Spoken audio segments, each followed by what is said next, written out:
Do you love Gunpla? We love Gunpla. I'm Paul, this is Jeff, and we are Gunpla SA. Nice. Cool. Yeah.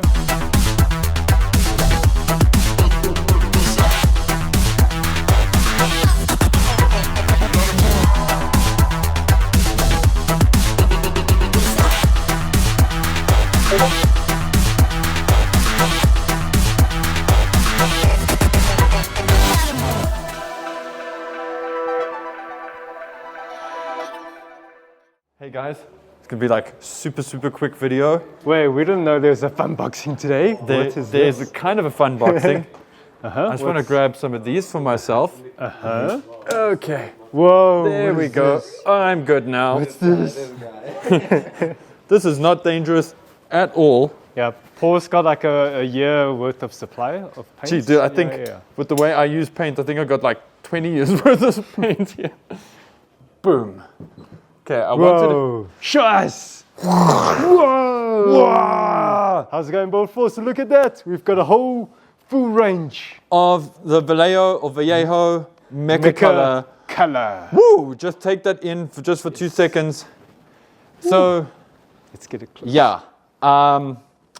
Here's the thing.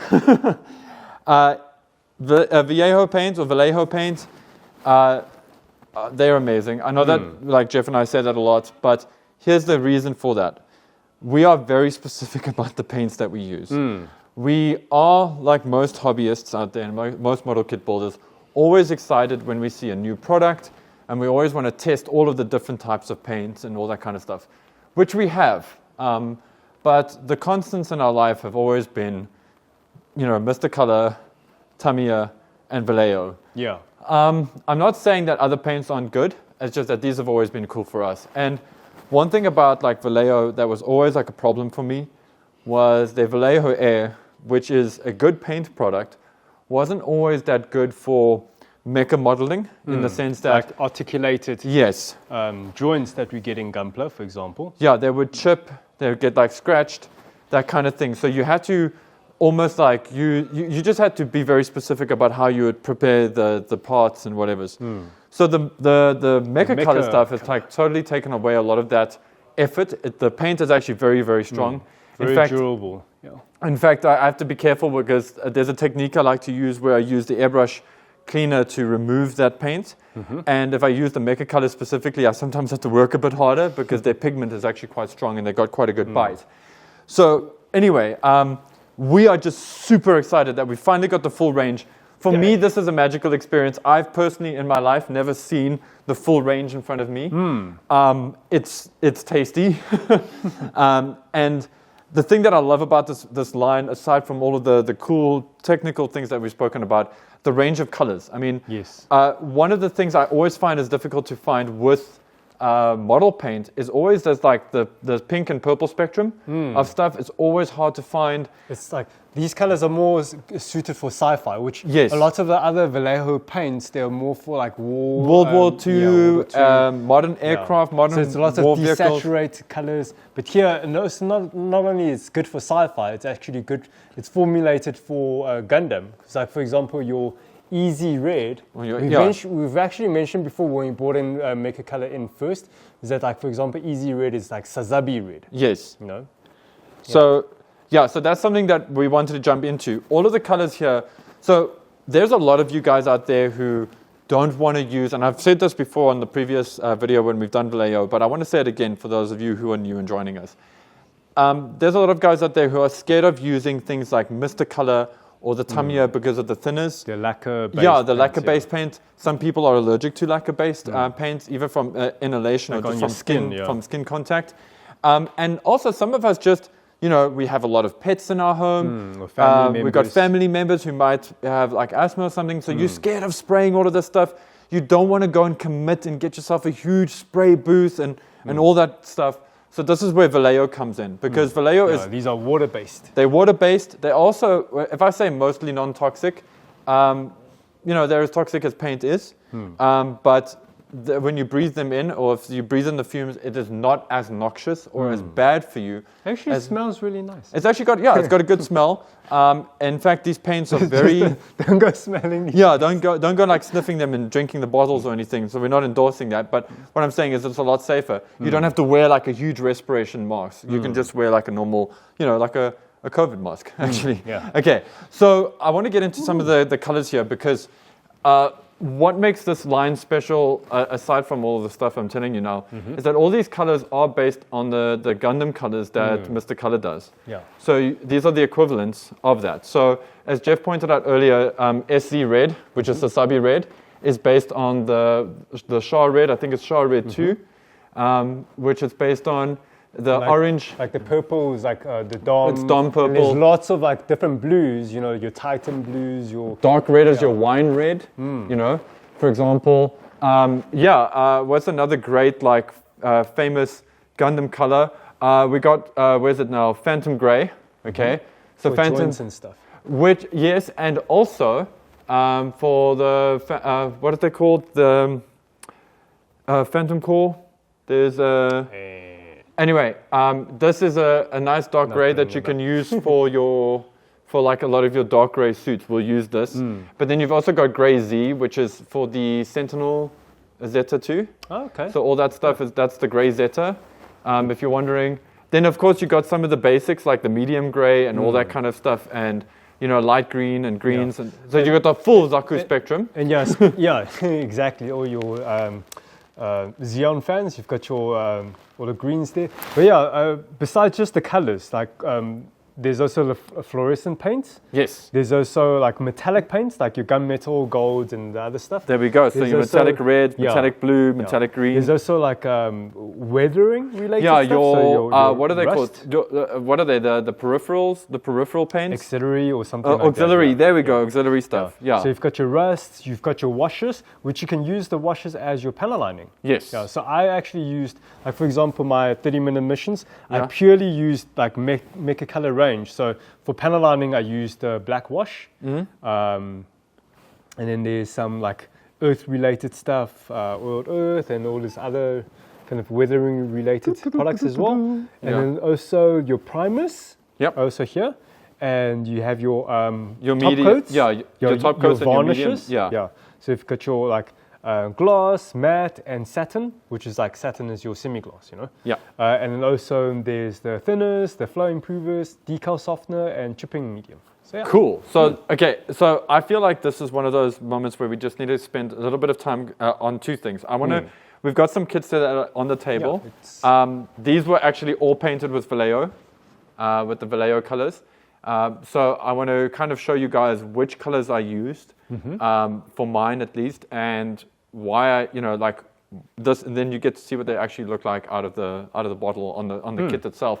And then I also want to just touch on some of the auxiliary products.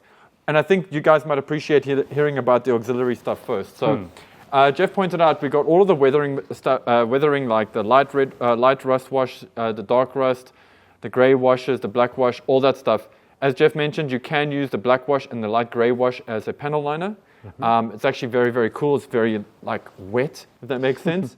It works really nice. The oiled earth wash is for, as the name implies, you can also give it your streak. You can use it for a little bit of streaking and whatever, but you can also use it as a darker panel line wash, for AKA panel liner brown.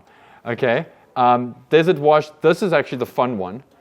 Because this simulates Mr. Color's weathering fluid, their ground earth, their gray-brown earth thing. So this is cool if you want to start putting like sand effects and all that kind of good things on your kit. So you can do that without having to now go to this, go to that model store, get that thing, and then go to that model store to get thing. Vallejo is actually pretty comprehensive. And also, again, nice for people who might have allergies to enamels because these are all acrylics. And not only that, they just say, oh, you're comfortable using lacquer-based paints. Yeah. Why would I use water-based paints, But there's a place for different type of mediums. Exactly. So you can use your strong lacquer-based paints as your base coats. And in any detail paints, you can use like a water-based, or panel lining, you can use water-based, or even your top coats as water-based. And then that means if you take like thinner, water-based thinner, it won't actually eat into your base coat. Yes. That's lacquer-based. And also your primers. Yeah. So these primers are amazing. They are super robust. In fact, I think the Mecha Color primer and the Game Color primer are the same. Very small pigments, designed to get into small spaces, fill up. Also acts as a bit of a microfiller. Very tough. In my opinion, much better than the regular Vallejo. But then again, it has to be because it has to be for the Mecha stuff. Yeah. And also a nice small bottle, so you guys can just try it out and see if you dig it. Yeah. Also nice to apply by hand with the brush. Also, the Mecha Color range, they're all pre-thinned for airbrushing. Yes. Yeah. So obviously you can like further add. I actually personally just drop like every 10 drops of Mecha Color. Yeah. I add one drop of the thinner and one drop of a flow improver, just to like I don't know. Like, No, that tracks. I do about the same because you don't need to use a lot. So the two secret weapons in this is you do need to use Vallejo's airbrush thinner. Yes. Yeah. The reason I say this is because their paint, the binding agent, works best with their thinner. I have heard people use other things to thin their paint. I'm not saying it doesn't work, but part of the magic, not guaranteed. Part of the magic of this paint is that the thinner, when the thinner like thins out the binder, and it dries again, it maintains its strength. If you use other things to thin the Vallejo with, you will break the binder, which means the paint will still chip off, which means you're not going to get the desired effect. And that's actually a fun fact for a lot of model products. That's why I don't always advocate the use of hardware thinners, for example. So the Vallejo airbrush thinner, definitely something you want to get. And one of my, it's not so much a secret weapon anymore, but one of my secret weapons is the flow improver. I mean, not the flow improver, the airbrush cleaner, which we don't have right now. But we've got the big bottles actually. We got the big bottles, which is the airbrush cleaner, and that is really cool to just, if you made a whoopsie, you can just dampen a Q-tip or whatever, and you can quickly wipe that little bit of paint off without destroying your whole finish. You know, if you've spilt a drop or you made a whoopsie with your weathering, especially after you've done a nice gloss coat. And then the other thing is your airbrush flow improver. Some people actually use this straight for head on, full on, without using the thinner. It's much more concentrated than the thinner. Yeah. So you guys just need to like play around. But the nice thing is, it's nice small bottles, easy to like experiment with. Yeah. Decal softener. Again, I haven't tried the Vallejo's decal softener. Decal softener, for the most part, is decal softener. Yeah. Okay, but the thing that makes this good is it's not going to be too harsh on the actual acrylic paint itself. And then, of course, chipping medium for those of you who want to do some like chipping effects. So you would spray get your chipping medium onto the model kit first. Yes. Then spray the paint that you want to actually chip off on top of it. Then you just take like a brush, like a damp brush, and then you start like fiddling with the paint and it will come off. Yeah. So Jeff and I are telling you all of this stuff, but maybe we should actually make a little video to show you. But this is chipping brown. So what you could do is you could spray a whole portion with this color. Then you could dust it up a bit with some of, where's that light rust? You can use some of the light rust wash over that. And then you can also use a bit of the there we go, the rust texture with that. You can put that on that and then wait for it to dry and then spray your cover color over. So you can spray a turquoise over that, or your chipping medium, and then put the turquoise on and then work it off, and then you'll get that kind of chipping effect. Like underneath it, Yeah. So if you guys, now this is going to bring us to the how did we paint this kind of section of this video. With you fiddling with some of these bottles, I noticed something. Some of them have like a black cap, and like most of them have blues. But what's going on here? Like there's this kind of packaging and there's that. Oh yes, yeah. So there's this is pretty cool. So Vallejo have actually recently rebranded. Yeah, they've updated their logo and all their packaging. Yeah. So which means they're obviously in phases, like phasing out all with a new production. It's going to be looking like this, the new bottles. Yep. You might have noticed the new bottles actually look a bit smaller, but the volume is actually getting 1 mil more, because previously it's 17 mils, but now the new bottles that looks a bit smaller, it's 18 mils. And it's because they're using like a thinner bottle that's more clearer, so you can see your paints better, but holds better, and there's a better seal in the cap as well. Now, that means all these blue bottles that we see here, it's going to be very rare in future. Yeah. So Ooh, red. I don't know how many people like red label Bandai boxes. Yeah, exactly. I was going to say, who has been in the Bandai kits for a long time? Have you seen those blue? Yeah. If we see here, like all these blue Bandai logos, if you've got some kits with like red Bandai logos, those are super rare. Yeah. Okay. That was before the Bandai Spirits days. Jeff mentioned that the bottle does have a bigger volume to it. The thing that I actually want to mention, as somebody who has used Vallejo for a while, and I'm going to compare the bottles for you. In fact, these are actually better than the old Vallejo bottles used to be, even this one that you guys are seeing on the right-hand side. Because the bottles have like kind of a milky look, you don't necessarily always get the truest representation of the color. Yeah. So now that you've got it in this gloss, super clear bottle, you can actually see the proper paint color. Better, yeah. And that's how it's going to fall on your kit, which is really nice to see as well. For those of you guys who are here in the store purchasing your paints. Yeah. Okay, so that said, let me get into like what I used when I painted some of these. And some of these colors might surprise you actually. So which kit are you referring to? So I'm going to talk about this here, which is the GM, what do they call it? The Thunderbolt GM ground type, I think it's what it's called. And this was used in an Arctic section. So the actual color I used for that is, there we go. I used a light, believe it or not, I actually used kind of a light gray with the white. Or it's like kind of a creamy color. I'm trying to look for the actual name here. Because the colors I used were still Vallejo air colors, but like, here we go. It's the gray sand, which is kind of like, you can see it's kind of like a beigey white. And then I used this Titan blue for the blue meat. And then I used, and in this case, okay, guys, you just need to understand this about me. I'm very particular about yellow. So what I did is I used yellow, but I actually put a drop of orange in it. So I'll do 10 drops of yellow to 1 drop of orange to get that kind of yellowy orange. Quite funny with these paint textures picked out. Yeah. So for my 30-minute missions, I used the Titan blue as well. Oh, cool. And then also I just used the yellow for the trims and stuff. But as you can see, if I put them side by side, you've used like a matte matte coat. Yeah. Coat, and then I used the satin. So you can see the results very different. Yeah, the matte coat, guys, in most cases, a glass coat will always darken the paint a bit. So yeah, that's exactly what's happened there, dude. And then for like the weathering on this, like the little bits of chipping and stuff that you can see is a combination of using the chipping brown that they sell, and then I use either one of these two, the medium gray or gray Z. Okay, and the medium gray is actually a warmer gray, so it looks nicer. Like sometimes I like to do warm chipping if my scheme is quite cold, whereas like this scheme is kind of cold because of all of the blues and stuff, so I would have used a warmer chipping. So I used the medium gray, which was cool. Yeah, it's a warmer. So like, you guys don't have to like do your head in. You'll get a feel for what looks right. Actually, speaking about the chipping brown, I also used the same chipping brown for my kit, and I only used one paint for my chipping. Sorry, the camera's not focusing there. Oh.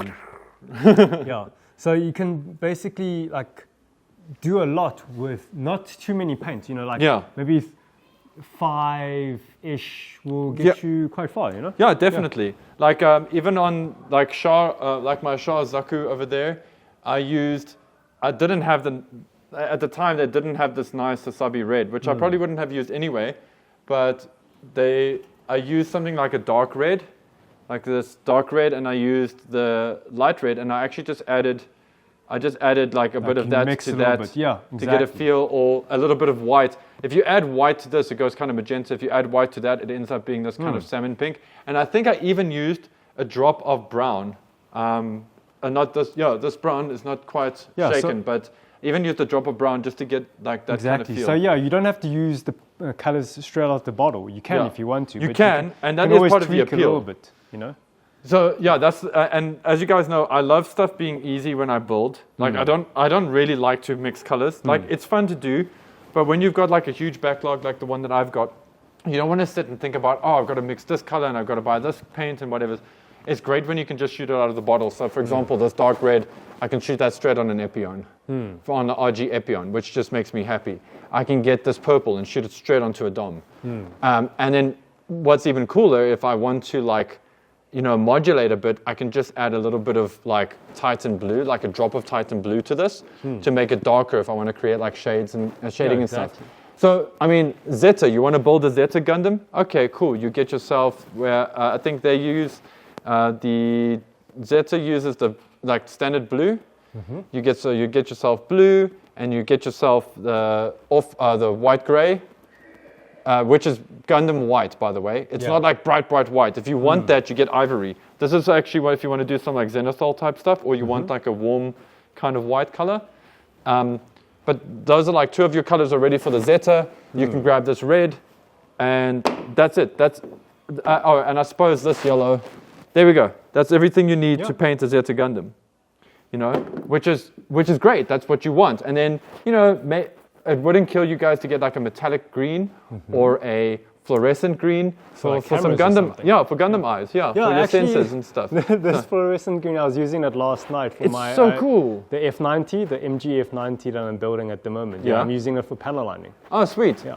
The only thing, I'm going to say one negative about Vallejo, because I think it's fair that you guys hear both sides of it. I don't want you guys to just think Jeff and I are like, like loving this stuff and that we're blind. Well, it's because, we use it ourselves, so we can endorse it. So the only thing I will say, there we go, that's your pure white if you want to like mix your colors, and you use a pure white to I would rather use the pure white to mix with other colors. Yes, that's exactly. I wouldn't spray it dead on a kit either.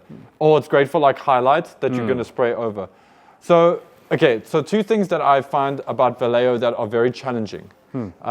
I like this, like I'm down here talking, So the one thing is that Vallejo paint is quite opaque. It's quite thick. It doesn't get like a nice transparency like some of your lacquers do. So when you do things like pre and post shading, that kind of changes. You have to change how your approach is for that. You can't just pre-shade and then thin the stuff out that it's nice and light and then spray it over and hope that it'll be good. You have to figure out your own way of doing that and do some gradation. Yeah, doing some sprint tests, just getting familiar with Exactly. So, listen, I'm not saying you can't do gradients in Vallejo. In fact, one of the reasons I got turned onto Vallejo was because of Don Serratos, DC Mech Arts, DC23 Mech Arts. He did amazing gradients with his Vallejo paints, and that got me into Vallejo paints initially. And when I saw how he does it, he layers it the same way a lot of your miniature painters do. So you do need to change your mindset when you use acrylic paints. The other side of, so that's a positive and a negative if you want to look at it that way. It's not as easy to get that as it would be with lacquers. The other negative, and this is just my experience, I can't get these colors to ever be like candy coat gloss. Okay, so I wouldn't use these to spray a car, is what I'm trying to say. You will not get the right finish. I wouldn't use these if you're trying to create some kind of because it needs shiny to be super look. smooth, Yes, you will get a smooth finish from this, make no mistake, but you will not get that high specular shine or candy coat from these. And I want you guys to know that going in. That said, from a recent poll that we've done, it turns out a lot of you guys don't really care about a glossy shine. Yeah, more for the matte finish. You're more for the matte finish, but also you guys have, like from what I've seen, you guys are the kind of builders that understand application for like different mechs and different you guys feel. Also say like depending on the kit, you know, have different preferred finishes. So that said, these all dry to a satin finish. Unless it states matte on the bottle. They all dry to satin finish, which is fine because you can hit it with the Mecha Matte varnish afterwards. I love this stuff. It is beautiful. It's my favorite matte coat. I just can't use it on lacquers, over lacquers, because unfortunately lacquers, when they're degassed, they can sometimes cause problems with these. So just make sure there's enough time between coats. So guys, please just be aware of that. Vallejo can be painted over lacquers, but let the lacquer let it just degas for a night, you know, or even longer if you want to just be sure. Yeah, exactly. And then the last thing I want to say about Vallejo, unless there's anything, Jeff, you want to add, my dude. One of the tricks with Vallejo is shake the bottles, definitely, but actually roll the bottles. Okay, so roll them up first, get them nice and warm. This paint, as Jeff mentioned, is actually designed to shoot straight through an airbrush. But you'll notice that when you put it in an airbrush, it's not going to do that unless you have like a 0.5 needle. If you're shooting with a 0.3 needle and you actually let these sit in like a bit of warm water, like that the bottle feels warm, then the paint gets thin. It's actually a trick with these. In fact, it's in the little manual, in the little booklet. These paints function very well in warm climates. Yeah, because it's manufactured in Spain. Yes. Vallejo, yeah. So look, personally, I've never had to do stuff like that. Like haven't you needed to? You see, it's something I do, which is like a weird kind of ritualistic thing that I do when I paint. But I want you guys to know that that is part of its design. If you warm up this paint and you have it warm in your hands and whatever, it does shoot through nicely. But so you might find that you might find sometimes you just have to be aware of that when you're using your airbrush thinners and your flow improvers. Okay, cool. With that said, guys, we hope you're as excited as Jeff and I are. We can throw in the final plug. Speaking about all these paints, we've got a painting competition happening at the moment. Yes. Sorry, man. Sorry, I'm so excited about the actual paint. Yeah, so hopefully with this whole range of paints we brought in, that's like more beginner friendly, like not as toxic. Hopefully there's more of you guys want to jump into the current build-off, which is the Gunpla Cross anime one. Anime one, yeah. And yes, they shoot well out of an airbrush, but they hand brush very well as well. So, in fact, if you're going to hand brush them, you don't even need to thin them that much because they're already pre-thinned. Exactly. So. I actually just squeeze them onto, if I'm only doing a little bit. Like a palette paper or something. Yeah, no, I was saying like even just painting the eyes, I'll just squeeze them onto a little metal tray. And then, it's very quick. Otherwise, I even squeeze the paint on top of the little cap. Oh, yes, yeah. Okay, so that's actually a cool trick. When you buy, these caps are actually designed to have like a little notch in them. The new ones doesn't seem so much. It's more curved now. But one of the tricks that you do is, I don't want to open this because this could be somebody's future paint, but when you open this bottle, touch the tip on the paint that comes out. That's where I know, like really shake it. Yeah. That's where I can see the exact paint finish. Exactly. You can't because you can't see it so accurately through the bottle. Yeah. Not only that, I know which cap belongs to which bottle. Yes, that's also kind of important. Because it's the worst thing where there's a bit of excess paint inside the cap. Especially if it's a light color, like a white or something, you put the orange cap on and then you get like a sort of orangey white. Also, guys, with any paint, not just Vallejo stuff, but it's any paint that comes out of a bottle like this, really do shake the heck out of it, okay? And when you apply it, it might come out, you might get some of the binding agent before you get the paint. Okay, so you do need to like give it a few taps and let it come out. Maybe use a brush just to mix the paint together. Yeah. But that's the nature of paint. That's the nature of acrylic paint. Awesome, thank you. So, sure. Cool. Initially, I thought it would be a quick fun boxing because this is. Sorry, it was meant to be a quick fun boxing. It's like, very informative. I think it's like knowledge that I think the BuildForce would appreciate. Hopefully you guys appreciate it. Full range of Mecha Color now in. We've got the paint competition, the build-off. We still got I think 2 weeks before the deadline for the entry submissions. For the entry submission of your starting build. But guys, we don't have much time left. There's 3 weeks until the deadline. So what is it in total? 5 weeks that you got to build the kit? 4 weeks? No, 3 weeks that you've got left. Okay. Yeah, 1 week for the 1 more week for the deadline for the entry, and it's the following Sunday. That's the deadline for the finished builds. Okay, so hopefully, So if you guys start now, you should have enough time. But again, guys, we also have the open category and beginner category. So if you're not feeling confident about competing with the rest of the bigger guys, you can always jump in, pick up 2, 3, or whatever how many paints you want to do, and just enter the beginner category where you can do partial painting. You don't need to paint an entire kit. So And remember, those guys were there too, hey? Mm-hmm. They had to start somewhere. We had to start somewhere. Same with us, hey? Yep. We started somewhere. So blue. I started with Umbro enamel paints, which is so did I, bro. Not the most friendly way of starting. So now, hey, you've got better products now, Oh, this grey green, I really want to try out.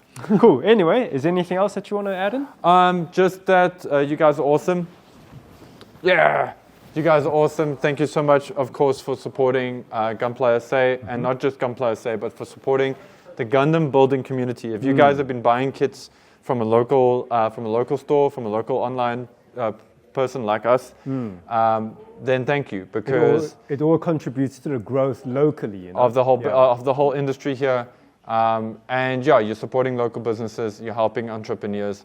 That's always a good thing. Yeah. What else can I say? Yeah, if you get some of these, please show us how you've used them. I'm always keen. And if you have some extra knowledge, let us know in the comments. Exactly, yeah. Sweet. Sure. Right, then until the next one, guys, keep painting. Joy! Paint, paint, paint, paint, paint, paint, paint, paint. Ah!